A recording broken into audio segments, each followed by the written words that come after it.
We'll go ahead and call the meeting to order. This is the meeting of the EIASE Executive Board meeting for Tuesday, June 29th, 2001. Carla, if you do roll call, please.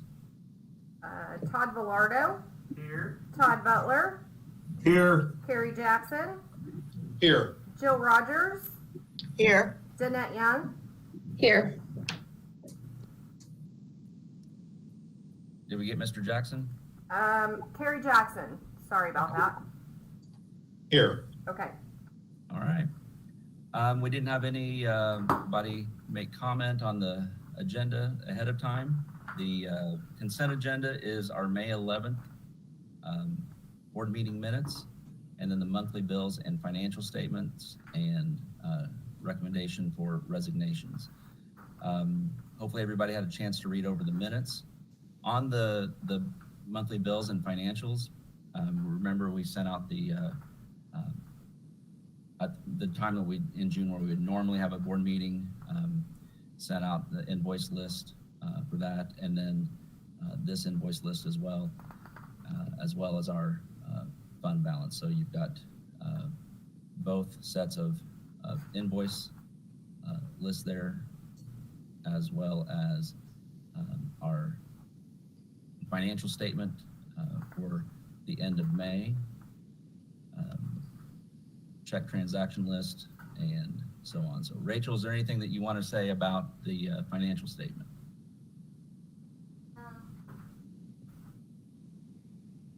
I can't hear that.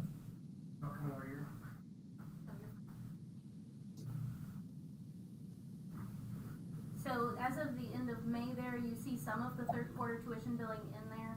We've have now collected all of it, but we've also had a lot more expenses. I kind of anticipate the end of the year that we might end up with a fund balance around 4.5 million this year, which is up considerably from previous years, but I attribute that to the fact that we don't have the IDEA reimbursements that we have to wait on, and we're doing billing, and the cash flow is a little different this year. So. Okay. On the resignations, I wanted to talk a little bit about that as well. Every resignation's tough, but this month we had three very tough resignations with Kristen Bratton, OT assistant, Mary Dowd, an LBS 1, and then Emily Penrod, a vision teacher. And I'm only saying that to say, I think all these folks are doing what's best for their family and everything, but just with when we get into talking about staffing for next year, we are desperately low on LBS 1s and teacher aides and everything else. And anytime that you lose a vision teacher, especially our only O&M teacher, that's going to be tough. And so we're not sure how we're going to. I think we've got a plan for how to fill the vision portion of that job, but the O&M portion of the job, we're not super sure about how we're going to be able to fill that. And realistically, it probably won't be with a licensed person licensed for O&M.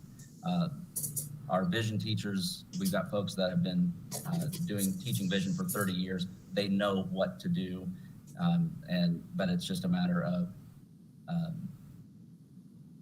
talking them into doing that, even though it's kind of outside of their official training and licensure. But I think we'll be able to get plans together to help support those kids. There's a lot of kids that have O&M services, but specifically, and so O&M is, if you have a kid who's visually impaired, it's about how do they navigate their community where they live, and so it's taking them out into the community, and we're crossing the street, and we're learning how to get to the store and get back home, and so it's a very important service about learning how to live. We've got one of our Braillists who works for us is currently taking online classes to get vision licensed, and so. Jeremy, do you know about how far away she is? Is she like 2 to 3 years away? Yeah, I think she's May of 23 that she graduates. Okay. And one of our vision teachers just put in for her retirement, for this year, but but that's 5 years away. So, but that's Jill. I'm not saying any of this as a dig. Emily ended up going. Hey, I was just gonna blame Kevin Ross. He hired my teacher, so I needed one. Sorry. Well, yeah, Emily's going to go work as an LBS 1, which she's licensed to do that at Martinsville, and it's going to be great for their family because they got young kids, and so she'll be able to be home. She'll be off when they're off. She'll be home when the kids are home, so it'll be a great fit for them.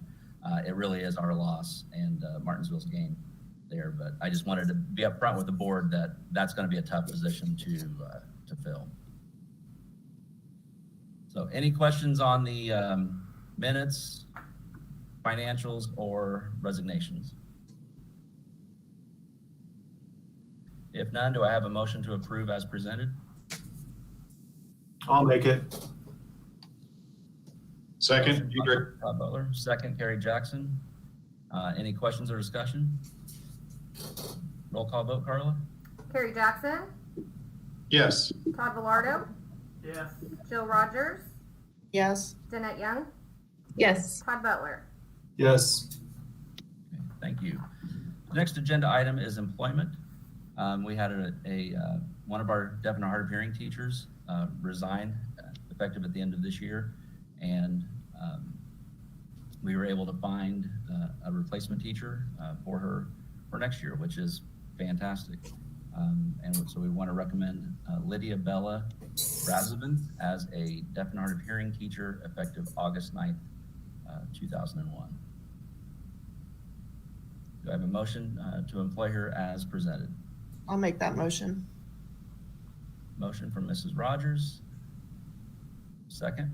Charles. Second, Todd Velardo. Any questions or discussion? Okay, roll call vote, Carla?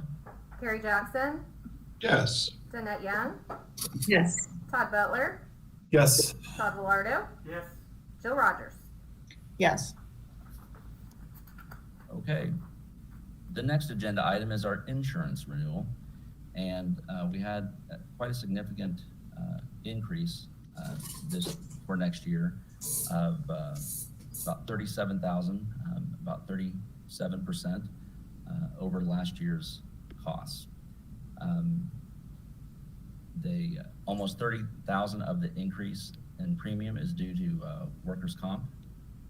Insurance EIASE has filed 85 workers' comp claims within the last 5 years, and EIASE's paid about $110,000 on the claims, and has about $78,000 in open reserves, and our 5-year loss ratio is 62%. Just so that you also know that we don't turn every employee injury into workers' comp. We have a program that we've worked out with BUSU where if we can send an employee to, if they need to go get medical care, and it's something that can be treated in-house or paid for in-house, we do that, where we just, Sarah Bush will bill us directly, and we pay it directly. We don't turn them into to insurance to help keep this as low as we can. And so we are only turning in the ones that we anticipate might be more significant, things that could like a head injury or a back injury or a joint or something like excuse me, something like that. So but when we met with our BUSU representative as well, I mean, they said that they were seeing a lot of different entities having similar types of increases on their insurance for next year. So I think this is also just seeing the inflation of things right now, and insurance doesn't want to be behind the 8 ball, I think, on money here. So this is recommending that a motion that the executive board approve our insurance coverage bid for the 21-22 school year. Also, just as a FYI, we went out for bids last year, and we were with PSIC and WICSID for our insurance coverage, and we went out for bids last year, and we received a couple of other bids, but Wixit and PSIC was still the cheapest last year. And so, we may go out for bids again in the next couple of years if we can get our average loss ratio down in a more favorable position. Do I have a motion to approve the insurance coverage bid for 21-22 school year? I'll make the motion. Motion for Mr. Jackson. Second. Second, Cumberland. Second from Todd. Any questions or discussion? Okay, roll call vote, Carla. Todd Velardo, Yes. Carrie Jackson, Yes. Jill Rogers, Yes. Danette Young, Yes. Todd Butler. Yes. Okay, thank you. The next agenda item is our board meeting dates for next year. Our next one will just be in a couple of weeks on July 13th. And I went ahead and set also two governing board meetings again for August and March. This past year, I recommended to the board that we didn't meet in March in order to do a reduction in force, just with being so short-staffed. I anticipate that I will make that recommendation again the next year as well. But I just went ahead and put that on the calendar in case we do need it for some reason, because we might need to do a non-renewal or something like that. And so for any board members that are switching off, this would be your last board meeting, and any board members that are coming on their next, the July 13th would be their first board meeting for the next board. So if folks are switching off, if you would mind just emailing me. I know Todd Velardo's coming off and Todd Butler's coming off. Danette, are you still coming off? Is Jeremy? Yes, Jacob, yeah. Okay. Carrie, how about, do you know, are you staying on for Effingham or somebody else? Yeah, I'm staying on. Okay. And then Jill, do you know what I think Kevin might have been the only one that this was his first year. There was only one It was Kevin. It was Kevin. Yeah, Okay. that sounds right. So I think Kevin will stay on, and I'll check with everybody else too, but we'll get the new board going next month. I'm recommending that the executive board adopt the meeting schedule for next year. I don't know that we have to vote on this. We kept them the same, so I think unless we're going to make a change, then we can vote on it. The next agenda item is our tentative budget for next year, and so Rachel's put some numbers together. This is very tentative. We're still in the process of really trying to figure out where we're at for next year. Another thing that is not taken into account that I just found out, I think maybe Friday, when I was getting started on maybe Saturday, whenever I was leaving on vacation, I saw an email that we are getting ESSER 3 funds for next year, which we weren't anticipating getting. And for ESSER 1, we got like $7,000. For ESSER 2, we got like $25,000. And so if we got anything, I wasn't expecting anything, but supposedly we're getting $1.7 million for ESSER 3 funds. So we'll have to plan for that and take that into account. And that is none of that is included in here yet. We've always also presented 3 budget presentations to the board in June, July, and then August before it gets adopted at the governing board meeting. But this is just a synopsis here of the number of staff that we have at each location, a quick budget summary. Like we said, we always try to match our revenues and receipts that way, because we're not trying to grow our fund balance. It's just a matter of covering our costs.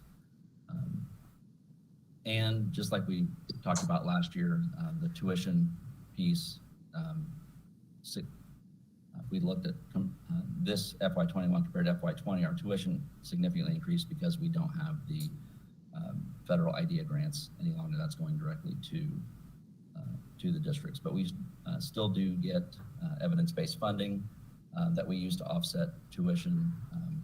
So anything that we get as revenue when we're building our budget and we're doing our billing, that goes to offset the tuition costs. The only thing that we have not typically done as a tuition offset is Medicaid reimbursements, that when we get those, we send those to the districts. And, Rachel and I have talked about including that in as a tuition offset because Medicaid is, even when they pay, it's a delayed payment a lot of times. And so we might be receiving funds now that were for services that were provided a year ago or even longer because they have like a 2-year look back period. And every now and then, doesn't happen often, but every now and then they might say, oh, well, we overpaid you and you have to pay money back. And so the ease of, when we get a check, and sometimes it's for very small amounts, like a couple $100s, and we're sending checks out to districts saying, oh, here's $200 for your Medicaid reimbursement, and et cetera. What we had talked about was just applying that towards your bill as a credit and keeping track of it by district to say, here's how much you received in Medicaid reimbursement and keeping that in-house. Rachel, do you want to say anything more about that or add anything to that? So on the Medicaid, whenever they pay out the Medicaid, they always do an estimated payment, and then they will go back in October, November, and do what they call the look back for 2 years. They'll go back and evaluate what were the actual costs and expenses. When they do that, then that's when they come up with these adjustments, and then that's when we get a bill that says, oh, Charleston actually got overpaid by $500, so we're going to take $500 from your new Medicaid payment and remove that from that. So it gets kind of convoluted as to who owes what. And so I keep a spreadsheet that kind of tracks it as the year goes so that we can see what the net is at the end of the year. But yeah, that's that look back period. It's because they estimate and then they use actual to figure out those amounts. And overall, we haven't seen more than, what was it, like around 125,000 a year total for all the districts, for all 28 districts that we might receive on. So yeah. It doesn't come out to be a whole lot and real significant. And our Medicaid revenue is down significantly this year. We switched to Embrace DS for our Medicaid billing process, and because of that switch over, and they said, I think Embrace holds payments anticipating that we're going to have potential chargebacks and everything else. So I think we contacted Embrace because we said we're used to getting about 130,000. We've only received about 30,000 this year. So we anticipate that we would be seeing more in Medicaid reimbursement, but that was their explanation for that, is that they're delaying payments because of anticipated and chargebacks or whatever. So they said that we should start seeing an increase in that Medicaid revenue. Then this breaks down by function, on our expenditure side of things. Looking at, we've had some of our staffing last year where we anticipated because of COVID, we took positions out knowing that we anticipated having lower attendance last year, and we did have a little bit lower attendance, and our Life Academy wasn't in session until April. And so last summer, last year, when we were planning on FY21, we anticipated that we would need fewer staff, and we did, and we had even the positions that we did end up budgeting last year, we ended up not having 11 or 15, I don't remember exactly how many, unfilled throughout the year. And just left them unfilled because we knew that we probably weren't going to need them, especially, like I said, at Life Academy. We're anticipating that we might need more next year. We're anticipating that, and as everybody's back in full session and some of the remote learning options are going away for some students, that some of the students that chose remote all year long might have been kids that might have ended up in our TLC programs or whatever else. So that's we're putting some of those positions back in the budget to plan for that, which still doesn't mean that we are going to be able to find people. Some of our some of our TLCs as well, and at Life, we've also tried to make some of the decisions just because of the change in the rules on seclusion and restraint. We are, where we can, we're trying to keep our class sizes smaller, like at 7 or 8 students, if we can, and if we can find the staff to do that, just really solely for the purpose of spreading kids out and having calmer, quieter environments, just quite simply because we aren't, like I've said before, we aren't able to physically manage the students like we used to be able to do whenever that end. And I know it sounds silly of like a class size of 13, but 13 kids with emotional disabilities all in the same room, that's a more lively environment than 7 or 8 kids with emotional disabilities all in the same room. So it just helps us keep a calmer, quieter environment in a place where we can keep them de-escalated a little bit more. And then this breaks it down by object of the comparison between FY 21 and 22, and then the same with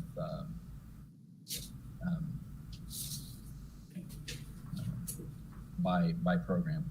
And I'm hoping that by next month, or certainly not by then, by August, to have like an estimated cost, which I really, where we're at with billing for this year is we've got everything, except we just need to run like the final end of this month's expenses, and then we should be able to get billing for FY 21 out fairly quickly, and then that will give us a real good idea of what our cost per student will be for FY 22. So that is the budget presentation. Like I said, for this time, we'll look at it again in July and August as well. Any questions or discussion?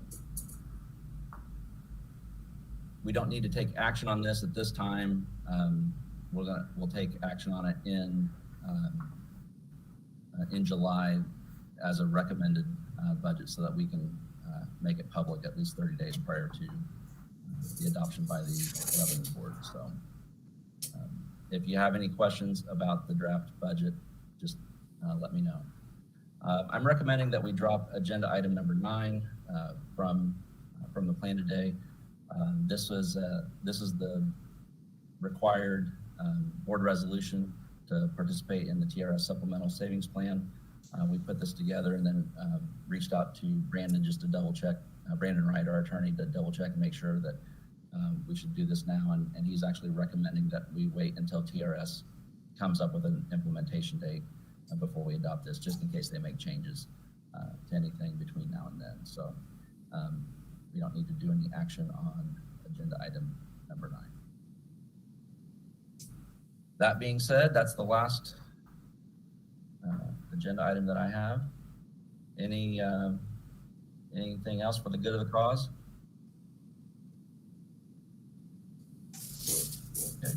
Okay. Hearing none, do I have a motion to adjourn? I'll make it. Second, Diedrich. Motion and second. Okay, all in favor, say aye. Aye. Any opposed, same sign. Okay, meeting adjourned at 8:57. Todd, and Danette, thank you for your